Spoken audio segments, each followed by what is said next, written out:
So this is not going to be a proper full-on head-to-head review, simply because I don't really have the facilities or the time to drive both these cars back to back right now.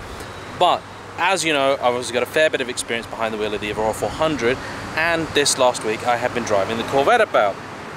So I did do a side-by-side of a 400 and a Corvette back in England a while ago. A very generous guy let me borrow his Vette to sit next to the Evora, and I did that walk around. I never published that video because I wasn't especially happy with what I talked about in the video, and also I just felt it was perhaps a little bit disingenuous because it had been quite a while since I'd actually driven a Corvette. It had been sort of well over a year at that time since I'd even sat in a Corvette, so I felt that I wasn't in the best place to make proper comparisons. However, I've now got Corvette driving experience fresh in my mind, so this seems like a good opportunity to talk you through some of the differences, some obvious and some not so obvious, between the two cars, and also to give my opinion on a few of the videos that people have done comparing these two cars, and also the comments that you get in sections, particularly say like Doug DeMura's video, because it's an American audience predominantly, so they'll be talking about the Corvette and how it compares to the Lotus, etc, etc, etc. So I'm going to walk around the cars now and basically show you, talk you through them, and sort of give my take on them.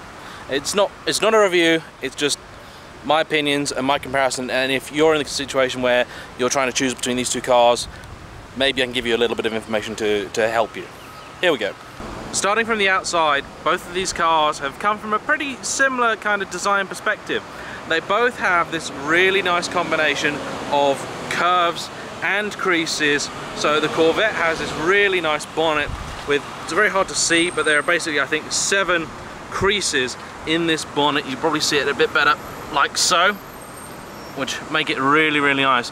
One of the unusual features about the Corvette, thanks to the really compact engine, the little LS motor, or LT motor I believe it is in this car, they have a super low bonnet, which is basically the same height as in the Lotus. In fact, the Corvette sits possibly a touch lower than the Lotus, certainly with the convertible roof down.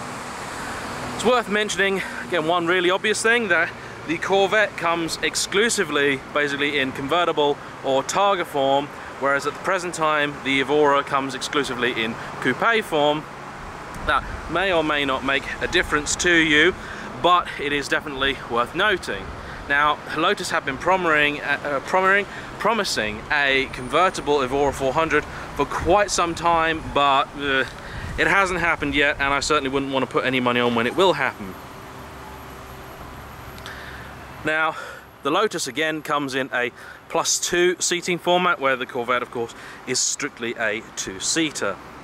One of the first things that I would like to address is that I've seen videos that talk about the Evora being less practical than the Corvette, and I think that is either misinformed or just downright wrong, and I'm going to show you why. So, in the Corvette, you have 2 seats. Now, worth noting, it actually feels a lot more cramped in the Corvette because of this really big transmission tunnel you have here. There's a front rear car, and of course that comes with some sacrifices, and that is one. So I actually find it quite hard to get comfortable in these seats. They feel like they're just a little bit too narrow. The Lotus, however, because it's a mid-rear car, has no transmission tunnel to speak of, and the gap between the seats is much, much less, so you can have more generously sized seats, and there's just a lot more room in here, and it feels like a comfier place. On the boot space front, the Lotus has what I think is a pretty generous amount of space in here. Okay, there's a lot of stuff in here at the minute. You may not be able to see all that well in here, but basically you have to remember that when you look at this car, you think that the boot goes from here to here. It doesn't. The boot goes from here to here. The boot goes basically the whole width of the rear of the car. You can get a set of clubs in here quite easily. Now, the Corvette, you get a lot more boot space with the coupe version of the car, which is my preferred version, but you do still get some space in the convertible. It is probably a similar amount of space to what you get in the Lotus. The difference is, of course, the Lotus also has the back seats for storage, which can be really, really useful. On the interior front, now a lot of people really bash the Lotus for the quality of its interior, and I don't think that's the right thing to do. Now, the Corvette's interior is very nice. It's a sort of running joke that American cars never have nice interiors, but I think Chevrolet or the Corvette team have done a really nice job with this car. And no, it's not a super high-end type car, you know. There's not lashings of carbon fibre and stuff in here, although you can option that in, the same as you can option sport seats and things. But it's solid, it's well put together. There's a lot of sort of leather and leather looking stuff that I don't think is really leather. Now, coming to the Lotus, and I'm going to give you the driver's perspective. This is an American car, and these cars are slightly different from the early cars like the one that I own. Now, you have steering wheel here. This car is an auto, which I believe at the present time all cars in the US are. There is loads of leather in here. Okay, this is red leather, which actually works quite well with the white. I generally don't like white cars, but you know, when you're in Miami, go with it, I suppose. You have the sat-nav screen here. Now, this is another thing that gets a lot of bashing, but okay, it's an Alpine aftermarket, and the Bose sound system in the Corvette is just 100 times better than the stock sound system in here, but the stock sound system in here can be upgraded. There will be a video on that. Now, it's a very focused layout. You've got your HVAC controls down here, you've got your other essentials up here, and yeah, wheel with, yes, they are stalks from a 200-year-old Focus, and they are switches from an old Escort or something. This is a JayEmm part, and in fact the window switches are also JayEmm. In fact, I believe the window switches are basically the same part as the Corvette, except the Corvette has a little bit of chrome on it. So, but it is a decent place to be. People talk about the room in the back, and they talk about the rear seats being useless. That is just... that's just inaccurate, okay? Nearly everyone that I know that owns a 400 puts kids in the back seat. No, you're not going to be able to put, you know, 25-year-old grown men like me in the back, okay? They are not... It's not sold as a 4-seater. It is a 2+2. They are sort of, you know, emergency, get you out of shit seats type thing. And they work very well as that, and they're great for a bit of extra luggage storage. So they are not completely useless. They are not like an afterthought. They were designed in from the start, and the 400 also has quite a bit more space in it than the Series 1 Evora, because it has much thinner padding, thinner cushions and stuff. So they're good. So yeah, back to the sat-nav. I quite like it. It takes a little bit of time to get used to it, but in fairness, although the Corvette is a tech fest in comparison to this car, the sat-nav in that is still not brilliant. It's very slow to respond. You wind up sort of stabbing the screen quite a bit, and it's just not perfect. It's certainly not up to the standard of some of their European rivals. Okay, so I've just noticed also that this car appears to come fitted with the home start or home garage function, which I'm not sure is even an option in the UK, but evidently is something that people over here really need. The same as they have cup holders in this car. We did not get cup holders, and people moaned about that, and I think they are now standard. If you want to spot some other differences between this car and mine, this one has a little plaque saying it's been hand built in England by Joe Richards. So Joe, hope you were paying attention when you put it together.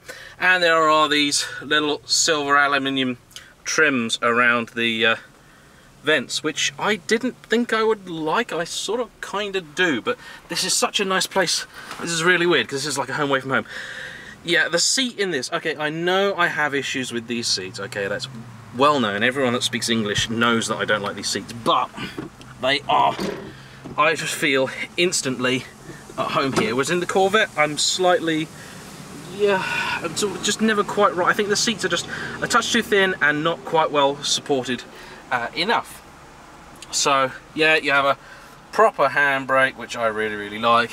It's a focused and nice place to be, but as the AC is not on, the car is not running, and I am in southern Florida, I'm going to get out of it because I am going to cook. Now, a lot of discussion is made about the engines in these cars, or the engines if you're Doug DeMuro. Now, okay, the Corvette has a thumping great big 6.2 litre V8, which is a very nice engine. I have no problems with it. But I do have a problem with the people that think because that has a Camry engine in it, it's just not good enough. I mean, what's the problem, guys? Okay, yeah, it would be lovely if it had a more exotic engine in it. I mean, people moan and say, oh, why don't Lotus make their own engine? I mean, guys, be realistic. Yes, Lotus used to make their own engines, but that was a very, very long time ago. Now, you have to remember that the cost of developing an engine nowadays has been estimated at over $1 billion. Okay, that is not an exaggerated figure. Companies like Ford, like Peugeot, they share engine development with other companies to save on costs. And if companies like Ford have to share the cost of engine development, well, do you think Lotus can really afford to do it? And I mean, how many engines in Camrys break anyway? I mean, we don't get the Camry in England, so we don't even know what it is. We don't really care. Plus, in England, the 3.5 litre engine is still a good size engine. And most of the cars on the road are 2 litre things. You know, having stuff like a 5-6 litre engine about is unusual. We don't have that as a normal thing, whereas over here I appreciate that you do. On the other hand, that basically means that if your car does have a thumping great V8 in it, that in America, everyone does. I mean, so, you know, okay, yeah, so this is the Chevrolet LT1 motor. It's a great engine, very compact, very, very small exterior dimensions. Yeah, it's the current generation Chevy small block, 6.2 litres, 450 horsepower, 450 pound-foot of torque.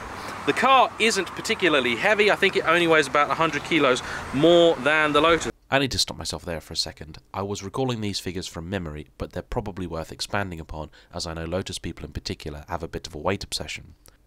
The curb weight of a manual Evora in Europe is 1,395 kilos. In the USA, they do weigh a few kilos more thanks to extra airbags and so on. The automatic adds about 12 kilos. A European base spec, so that's a 2LT with a Z51 pack Corvette, is around 1,539 kilos. So that's about 140 kilos more than the Evora. The automatic gearbox on the Vette is very heavy, adding another 50 kilos. And if you went for the convertible with an automatic, that weighs in at 1,659 kilos, or 264 kilos more than my Evora. Or in American, that's about 580 pounds. And that will make a difference. If you're sort of chassis guru, basically the way Chevy build these cars, similar to how Lotus used to build their cars. There's an aluminium backbone, which is then clad in plastic or composite panels, whatever you want to call them. Composite is probably a more accurate term. Now, I believe Chevy used to get a lot of bashing for the fact that their cars were made out of plastic, but it's a good material. I mean, it's proven, it's fine, it works, you know, it saves a heck of a lot of weight. Now, if you want to talk about cars having bespoke and special engines, I mean, okay, look, there's that nice Shelby Mustang. Well, that's got the same 5-litre Ford thing as half the planet. Okay, there's a Porsche next to it. Yeah, okay, Porsche have their own engine, but then Porsche use sort of, or up until recently, they use basically different versions of the exact same engine in nearly their whole range. So, and they relied on selling quite a few cars. Now, okay, look here, there's a lovely little Lamborghini Gallardo Spider. Gorgeous, got the lovely Lamborghini V10 in it, doesn't it? Well, I don't know. Is it really a Lamborghini V10? Or is it an Audi V10? I mean, is it the same sort of engine that you could find in, oh, I don't know, that? Because it could well be. Now, Rolls-Royce. It's a Rolls-Royce. You'd expect a special engine, right? Ah, BMW V12. Okay, so Bentley, that is going to be using a version of the 6 3/4 V8, I'm guessing, that they have used since the dawn of time. Even look, down there, Pagani, okay, they are using a Mercedes engine, right? Okay, yes, it's not an engine that you can get in a car that costs $25,000, but then also the Lotus doesn't cost, you know, over $1 million. So, the engine is also in, as you can tell, quite a different place to the Corvette, which does make a very big difference to how things work. I mean, there's not a lot going on in here, but yeah, it's pretty enough. You know, I noticed the American spec cars also have some extra stickers and things on them in various places, which we of course do not have. So, let's talk about handling and things for a minute. Again, I haven't been able to get these cars out back to back, so I can't give you the most accurate representation that I would like to. In fairness, even if these guys did let me have a go in this car, the roads around here, you're not gonna find the differences between the two. The Lotus is going to be the better handling car. They steer so much nicer. Not that I have a particular problem with the handling in the Corvette, but the Lotus is just better. It's their thing, it's what they do. In a straight line, Lotus wouldn't see which way the Corvette went. However, there are some other things which, if you're looking for a car as a sports car driver, that I think are really worth mentioning and are big negative points against the Vette. Number one is the amount of electronics and stuff that they put in this car. Now, this car has 5 different modes for driving, and they're activated by this little rotary switch, which is down here. You toggle this and it'll change the way the steering feels, the way the suspension feels, allegedly the way that the engine and gearbox feel. Now, honestly, I really don't know why they bothered, because there is not that much of a difference between all of those modes, and the gearbox in particular really lets this car down. It is very reluctant. It doesn't kind of want to do what you ask of it. You know, when you want a sporty drive, if you put a car in what's called track mode, I expect the gear shift to be responsive, to be quick in at least one direction. Most gearboxes, I find, certainly these ones that are based on an automatic box, they tend to be a lot quicker in one direction than the other. This one, no, it's poor. Also, what I don't get is the fact that the gearbox in this just wants to get the car up into 8th gear as quickly as it can. Now, 8th gear is geared for over 300 miles an hour. So even with an engine that's reasonably potent like this one, when you're trying to move along the freeway and you put your foot down, the car's changing down 3 or 4 gears, and that takes time, and that means slower real-world performance.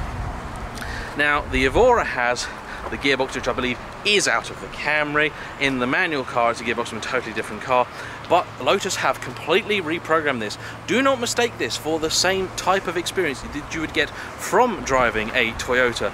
The intake, the exhaust, the ECU, the supercharger installation are all bespoke to Lotus.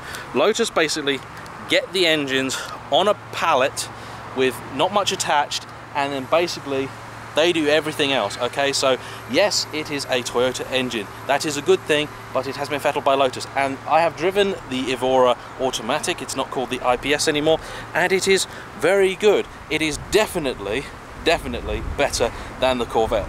I haven't driven a manual Corvette, and I do definitely prefer the manual Evora to the auto one. So, you know, maybe with a manual Vette, that would even things up again. I also find that the different modes in there just don't seem to do anywhere near enough. You can reprogram the car. Oh, it changes the exhaust as well, by the way. So it's got a flap in it like the Lotus is now. Usefully, if you tell the flap to close, it will stay closed, which if you're going to take it on a track in the UK where we have these draconian noise limits, that is quite handy. So, also, definitely worth mentioning is that Lotus are a tiny little company. Let's be honest here, they are a small farm, probably 1,000 people, if that, and somehow they have built a car on a shoestring budget that is emissions compliant and safety compliant the whole world round, and they offer it in both right and left-hand drive. Chevrolet do not sell a single left-hand drive car anymore. Right-hand drive car anymore. They only sell in left-hand drive. If you want to buy a right-hand drive Corvette, the only one you're going to find is an old, I think, C5 or C6 that they got converted for the Australian market. I do not know why Chevrolet don't make right-hand drive Corvettes or Camaros. I really don't. Now, price is definitely something that I can't escape from, and price is a tricky one to talk about because it varies wildly depending on the market that you're in. Now, I'm not going to sugarcoat it. There is absolutely no way on paper that you can make an argument for the Lotus. Unless you desperately need those back seats, the Corvette gives you an awful lot more performance, tech, stuff basically for your money. And in America especially, the gap is pretty big. In England, an entry-level Corvette, bearing in mind our entry level is a 3LT with the Z51 package, okay? We don't get the sort of cheaper version. I think maybe you can buy a 2LT, but I never seen one in the country. So I know over here, I believe you can buy a Grand Sport for similar money to what you can get in Evora. And yeah, if you just want to go fastest round a track quicker than anyone else, look, I ain't going to try and persuade you to get the Lotus. Go get the Grand Sport. But I will tell you something. Since I have been in Florida, so I've been here nearly 2 weeks, I have seen, ignoring the cars in this parking lot, I have seen one Lotus, which was a yellow Evora in St. Augustine. So if you own that car and you're watching this video, hello. I see about a dozen Corvettes a day. Now, that may not mean anything to you, okay? That just could be irrelevant. But if you want to buy something that is going to attract attention and is going to stand out and be a bit special, the Lotus is definitely going to do that. They are a rare car, and they are basically, well, statistically speaking, with my 2 weeks of research, they are better than Lamborghini or Ferrari rare, at least out here. And they're still a rare sight back home. So the two cars have a different setup. Obviously, one's front rear, one is mid rear. Now, I don't really know what too much more to say. They actually got some interesting similarities. For example, they're wearing the exact same size tyres and brand, front and rear. Let me just double check. Oh, sorry, the Corvette has ever so slightly larger fronts, 245 fronts on this car, and it should be 285 rears, whereas the Lotus is 235 fronts and 285 rears. Yeah, 285. The Evora has 20-inch rears and 19 fronts, and this Corvette has 19-inch rears and 18-inch fronts. So that's interesting. Obviously the Lotus has a lot less power to put through. You can see that the brakes on the Lotus, again, are much better. As standard, you got drilled two-piece discs on the Lotus and just vented on the Corvette. These gorgeous big old discs on the Lotus. Now, of course, you can go and get the Grand Sport with carbon discs or whatever you want in the Vette, and you can upgrade and do stuff, whereas with the Lotus, that's the only option you've got, and there's not really a problem with that. So yeah, there's a couple of random thoughts, I suppose, about these two cars. Look, I love these two cars, okay, but I think there's a lot of misinformation when it comes to the Lotus. You know, it's an awesome car. Also, it just, look where it's been parked, okay? Look at this. It's been parked in Lamborghini Prestige Imports Miami's front lot, okay? Its neighbor is a McLaren on one side and a 911 Turbo on the other, and this place is flanked by millions and millions of dollars of car.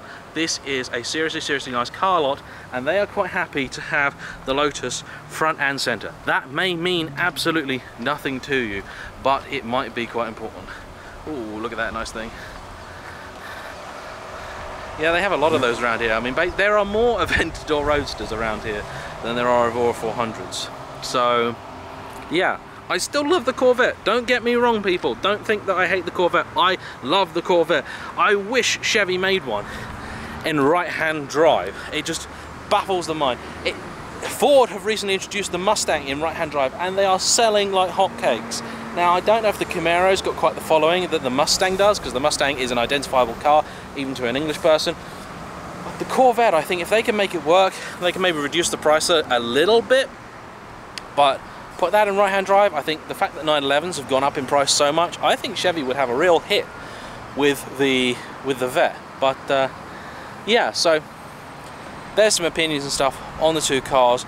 If you guys would like any more information, any opinions, if there's something I haven't covered, unfortunately I'm going home tomorrow, so I can't revisit this place, but I just want to say thank you again to Brett David and to Camilla of Prestige Imports in Miami for letting me pop down here and park my filthy Corvette in their car park for a little bit to do this. So thank you so much, guys. And if you are in basically the Florida area and you want to have a look at an Evora, come down. I'm sure they'll be more than happy for you to take it out and see what all the fuss is about, because if there's one thing I would like to take away from this, is the fact that if you are trying to make a case for the Lotus on paper, if you're trying to make a logical case for the Lotus, it is simply never going to happen. And if you're sat there going, oh yeah, well, you're just saying that because you own one, you know, oh, well, you know, you're just jealous you just didn't get a Vette or whatever. Well, look, I tried to buy a Corvette. Oh, I didn't try to buy one. I tried to look at one and drive one. It was basically impossible. And you know what? Driving a left-hand drive car like that in the UK is just not going to be any fun. I still love the Vette. That's why I always try and get one when I can afford one when I'm in the States. And they are cool cars. But the Lotus is all about driving feel and the driving experience. And that is basically impossible to put down on paper. And that is really where the Lotus scores. If you've driven a Lotus, if you own a Lotus of any description, you'll know what I'm on about. Also, one last thing that I really want to highlight, and I'm going to do a future video explaining this in much more detail. The Elise and the Evora, they are totally different cars. Anything you think about the Elise, okay, probably doesn't apply to the Evora unless it's about the great handling. One last thing as well I've just remembered is that I've seen some people talk about the safety of the Lotus. No, this is one of the safest cars on the market right now, certainly of its type. This car was built from the ground up to satisfy all US crash regulations. There's one test, for example, where with a rear-engine car or a mid-rear engine car, they will take a huge concrete block and smash it into the back of this car to simulate a rear collision, okay, you know, a fender bender, your typical kind of thing you get out here. And basically, if the engine breaks through the firewall or anything gets through here into the passenger compartment, it is an automatic fail. Now the Evora not only passed that test with flying colours, but the car was lightly enough damaged that they could pull the rear section off, rebuild it and use the car again. And that is something that almost never ever happens, because most cars after that test are totaled. So if you're out there worried about safety, I've seen people commenting about, oh, I'd never put my child in Lotus. I mean, Jesus, come on, like it's a ridiculously safe car. Don't know what you guys are on about. Anyway, sorry for a bit of a kind of random, rambly kind of video. Thank you for watching if you stayed to the end. There's not going to be really much more content coming from Florida because I'll probably be home already by the time you see this. Thanks for watching. Let me know what you want to know if you want to know any more about these two cars. Comment below. Do you own one or the other? Do you own a Corvette and you're thinking about an Evora or vice versa? Tell us. Thanks for watching, guys. I'll see you soon.